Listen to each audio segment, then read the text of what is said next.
A senior developer should have the technical skills to deliver value to a company, but a senior also needs a number of different skills and attributes in addition to their technical prowess to truly be a master of your art. In this video I'll go through 10 tips I've learned in my journey to becoming a senior. Tip number 1, you should never stop learning. Obviously you should focus most of your time deepening your knowledge of your chosen technology, especially if that's what's paying the bills. But you should spend some of your time learning new technologies, new frameworks, different patterns. If you're a back-end engineer, learn some front-end technologies or infrastructure as code platforms such as Terraform. If you're an object-oriented engineer, look at functional paradigms.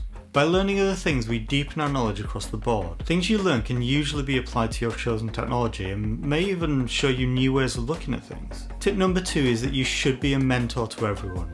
Now, I'm a complete introvert. The last thing I want to be doing is talking to others. But you should always look for opportunities to mentor someone else. The knowledge we have has likely been the result of countless years of head scratching and frustration. By mentoring others, we choose to shortcut their learning process. Always be humble enough to accept mentoring from others, even if you consider them junior to you. We learn by repetition, and mentoring is a great way of repeating what you already know. It's exactly why rubber duck debugging works. Because explaining things in natural language to someone else, even an inanimate object, allows us to see things from another perspective. It forces us to explain beyond the confines of a problem we had, because all problems need context and the solution is usually found in that context. Tip number 3, be the answer.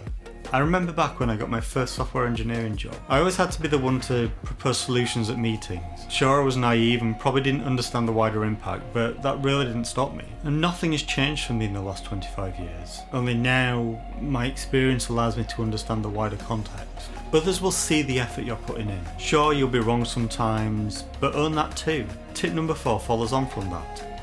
Always speak up. If you think there's a problem, don't be afraid of raising it. The worst that could happen is that it's not a problem at all. But by letting things go or assuming somebody else will see it, you could be creating a much bigger issue down the line. Now, tip number 5 is where I get on my high horse. Don't rush being a senior. You've probably seen the adverts around here recently. Why aren't you a senior yet?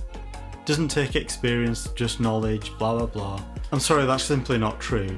And if you think it is, then sign off on having brain surgery with that guy that's just finished medical school. Seniority is entirely down to experience. I probably know 20 or so different coding languages, but I've not had experience in them all yet. I don't know what could go wrong when I think I can do X, but I can't because of Y. We learn far more from our mistakes than the illusion of knowledge about something. When I got my first proper agency job, I updated 16 million rows in a production database with my full name, because of a malformed where query. I'll tell you now, I learnt far more about SQL that day than the combined years of messing about in databases. Tip number 6, don't just be a developer. Learn about project management and be the bridge between project managers and your developers. Learn about infrastructure as code and take some load off your site reliability engineers. Learn management, learn architecture. All of these things will allow you to stand in others' shoes and see the world from their perspectives, and it will make you a better developer. Tip number 7 is keep up with the trends.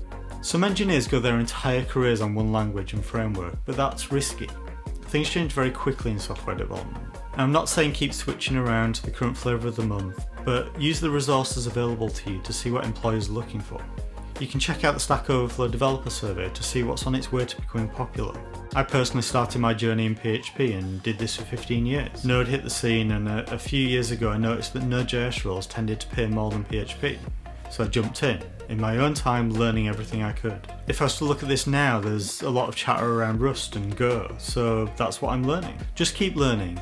Follow trends, but only put the effort in if you start to see a change in the wind. Tip number 8 is always own up to your mistakes. You should always own up to the mistakes you've made. Maybe you've added a bug to the system, or you've gone completely off piece with an architectural decision. It takes maturity to put your hands up and say, hey, that was me. If a team you're working with roasts you for it, then to be honest, it's probably not a team you want to be in. When I'm working as a tech lead for a team, then for me, there's 100% no blame. I'd rather someone own up when something goes wrong, so we can fix it and learn from it.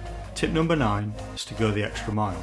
Being a software engineer for me is a way of life. I live and breathe code, and as such it's not about what I get paid. You'll always be the person who's called on if you demonstrate that you'll go the extra mile without being asked. Obviously there's work-life balance to consider, but I've lost count of the number of times that I'm the only engineer working in a completely empty office. Not because I have to, but because I'm the only one that wants to. Our managers understand that sacrifice. You become the engineer to count on when the chips are down. Okay, so finally, tip number 10, ask questions.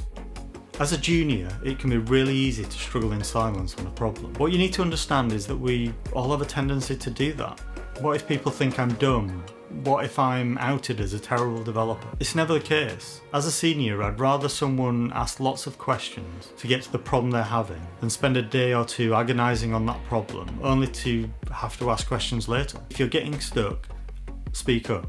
Ask questions. Ask the people that know about the problem domain that you're working in. Keep learning, stay consistent, and above all, keep coding.